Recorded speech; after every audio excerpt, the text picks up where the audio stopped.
Hi guys, welcome back. So this past Sunday we concluded the read-along of Pride and Prejudice by Jane Austen, hosted by Steve Donahue. We finished with the last 15 chapters of the book, and these chapters sort of open up a sort of secondary dramatic plot line within the story. It opens with Lizzie still visiting Pemberley, the home of Mr. Darcy, with her aunt and uncle, the Gardners. And she's seen a whole different side of Mr. Darcy here and learned a whole different kind of nature to him through the people that he employs. Just by encountering him directly, he's much more gracious, much more friendly and open than the person that she originally kind of met. She still feels absolutely mortified over the comments she made to him during his proposal and the letter that she's since received kind of explaining his actions, and she just feels absolutely totally embarrassed over the things she had said to him. And I think Mr. Darcy also feels sort of an embarrassment over having misjudged Lizzie's sister Jane and her true feelings for his friend Bingley, and having kind of come between that. So the encounters they have at Pemberley are awkward. They do have some conversations, but nothing dealing with those topics. They're sort of dancing around them, and it's just generally awkward, you might say.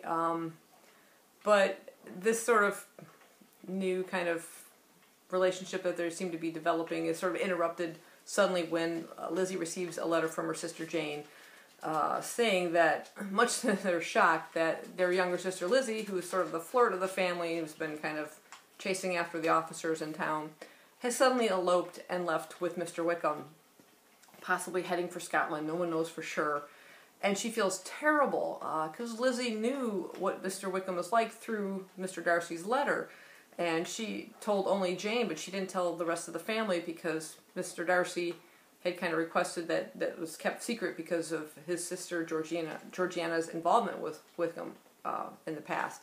So she feels kind of responsible that if she had told the information to her family, perhaps this never would have happened. And then Mr. Darcy, kind of seeing her distress over this letter, asks what has happened, and she tells him, and then he feels kind of guilty as well, because of course he had asked her not to say anything. So Lizzie returns to Longbourn with her aunt and uncle, only to find out that Mr. Bennet has already gone off in search of his wayward daughter, who is bringing shame upon the family. It's been about a week. And Mrs. Bennet, who I see as very much a comedic kind of element within this story, she's just so flighty, and her nerves, oh my gosh. She is quite in an uproar. She's freaking out, and she is so terrified that her husband will get into a fight, perhaps a duel. She said, he's gone away, and I know he will fight Wickham wherever he meets him, and then he'll be killed, and what is to become of us all? The Collinses will turn us out before he is cold in his grave. And if you're not kind to us, dear brother, Mr. Gardner, I do not know what shall become of us. She begs him to go off in search of her husband and send him home. She says, wherever they may be, if they're not married, make them marry. She starts going on about, tell Lydia not to worry about wedding clothes. She goes from one extreme to the other. She's worried about wedding clothes. What the heck? So off Mr. Gardner goes in search of Mr. Bennet. He does send some letters back. Mr. Bennet kind of doesn't write very often. He's too much in search of his daughter. But Gardner does write to say that he has found Bennet and he will send him home. In fact, when she does receive this letter, Mrs. Bennet says, surely he will not leave London before he has found them. Who's to fight Wickham and make them marry? So first she doesn't want her husband to fight him, and now she does want him to fight him. Like I said, she's totally flighty. But while Mr. Bennet is still gone, they receive a letter from Mr. Collins, who I consider the most comedic element within the story. He's the most prideful of all the characters, of his position, of his acquaintances, particularly with Lady Catherine de Bourgh, and of the respectability of the family. And hearing upon this, that Lydia has kind of run off to elope, he sends the most insensitive letter to Mr. Bennet. Condole you on the grievous afflictions you are now suffering under, of which yesterday he was informed about Lydia. He says, the death of your daughter would have been a blessing in comparison of this. Seriously? He goes on to say that, let me advise you then, my dear sir, to console yourself as much as possible to throw off your unworthy child from your affections forever and leave her to reap the fruits of her own heinous offense. Unbelievable. So, anyway, hi Skippy. What are you doing under my chair? Hey, bud. What you doing down there? Come here. Skippy thought she'd pop in and say hi. She wasn't feeling too well this morning. Almost threw up on my brand new bedspread. Really good job. Saved just in time. But I think she'll feel a little better. Huh, buddy? Huh? Okay. Brief interlude. Back to Pride and Prejudice. Yes. Okay, I know. Okay. Okay. No wiggle worm today. Okay. Sorry about that. Okay, back to Pride and Prejudice. So, anyway, we eventually get this situation sort of settled down. Mr. Gardner writes back that he has tracked down the wayward daughter and Wickham. They had not yet been married, but if certain terms are agreed upon, sounds like a hostage note to me, that they will go ahead and marry if she is definitely going to receive her portion of the £5,000 promised to each, to be split amongst the $5 upon her father's death, and that if he'll agree to £100 per year during his lifetime, that they will go ahead and get married. I read that as totally like a ransom note, but Mr. Bennet is surprised at how little he seems to be requesting, fearing that perhaps Mr. Gardner has paid him off in some way or given him money to agree upon the marriage, and how is he going to pay back Mr. Gardner, and he's totally upset about it. But he agrees to the terms, agrees to let them marry, and just says he never wants to see either one of them again. So that seems to be all sort of settled. Then we get sort of the return of Mr. Bingley. Suddenly Mr. Bingley returns back to Netherfield, bringing Mr. Darcy in tow. He does visit the Bennets. They don't really know what to make of it. Jane's going to kind of play it a bit cool to see if there's still any affections between them. He brings along Mr. Darcy, and Elizabeth doesn't know what to do. So Lizzie's sort of, again, uncomfortable. It's a different situation, a different setting now. He doesn't seem quite as open and communicative as he was at Pemberley, perhaps because he's in a different setting. He's surrounded, by the Bennets, particularly Mrs. Bennet, who's always, made him feel a bit uncomfortable. And they say very little to each other, but she kind of sneaks a look at him every once in a while. And but things seem to be building back again between Bingley and her sister Jane. And they have several encounters with each other. There's even a sort of a dance. But Mr. Darcy has to leave on some business back in London. And then an unexpected visitor shows up at the home, Lady Catherine de Bourgh. And she wants to meet with Lizzie, of all people. And they go off and have a chat, and she is very direct. She has come to hear suspicions of the fact that Mr. Darcy is proposing or has proposed to Lizzie, and she does not want to see this at all. Of course, she wants to see Darcy marry her own daughter.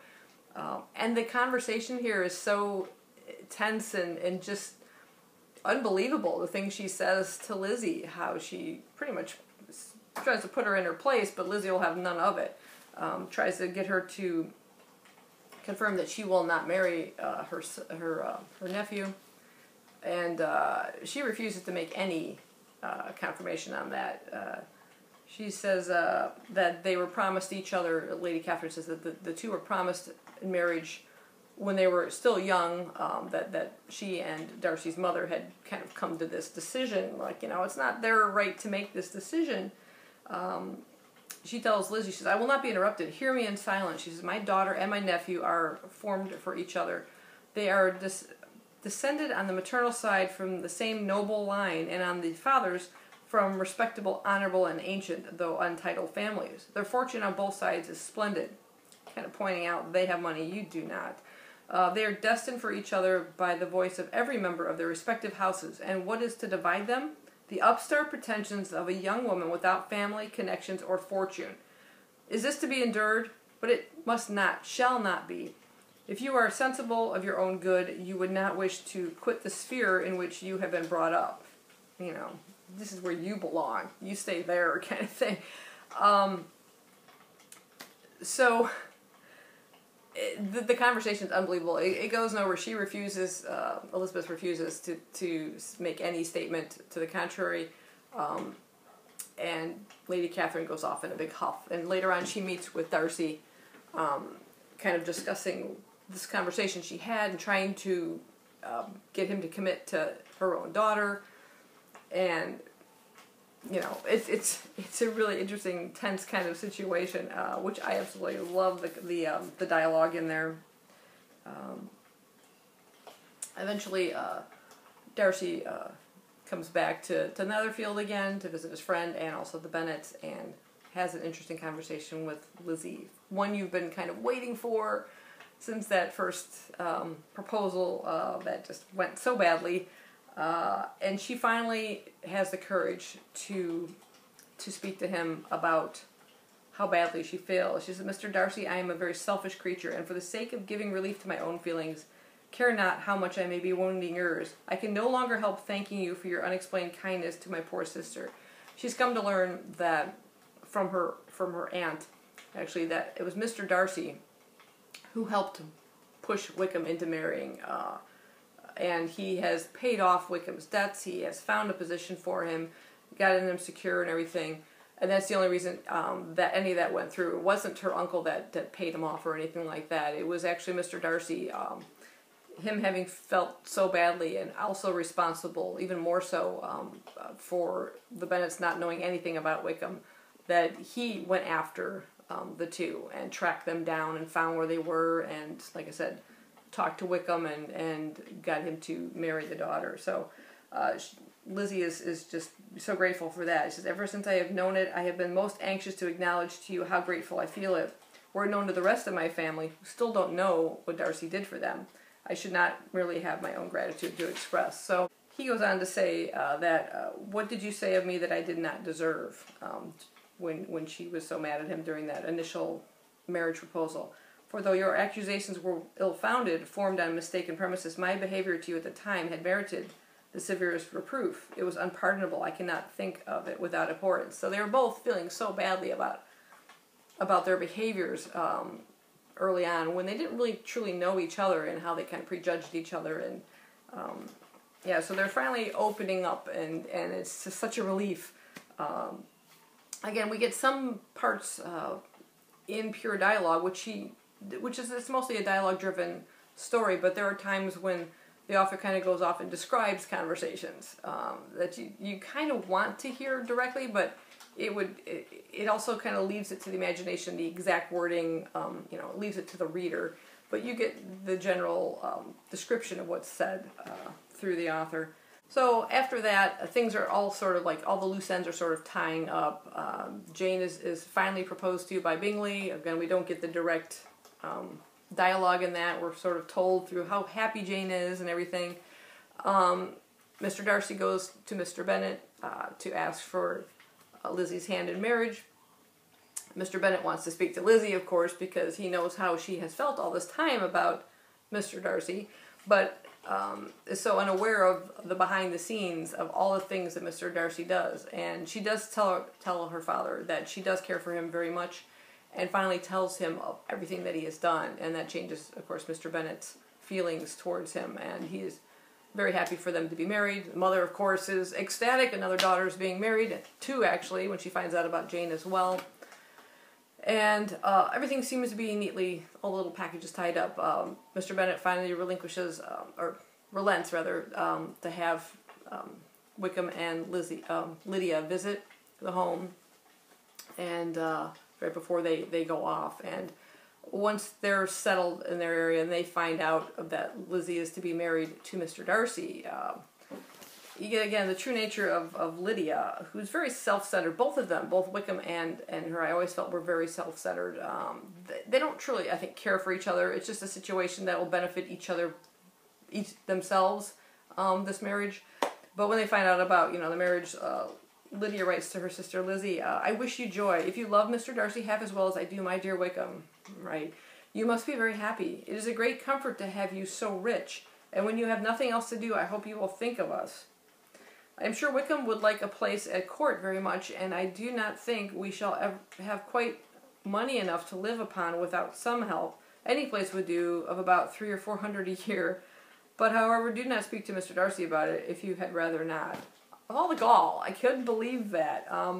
And it says here, as it happened, that Elizabeth had much rather not. She endeavored in her answer to put an end to every entreaty and expectation of that kind. So she's like shutting it down right now. Don't even try and go there. But I absolutely adore this. I love the characters within it. I love the fact that it is more dialogue, but not totally left just to the author kind of to tell us. It's also our imagination in terms of the actual wording of the conversations in some cases. The letter writing was wonderful too, especially Mr. Collins' letter. Oh my gosh. Better your daughter was dead than bring shame on the family. I love the comedic elements within it.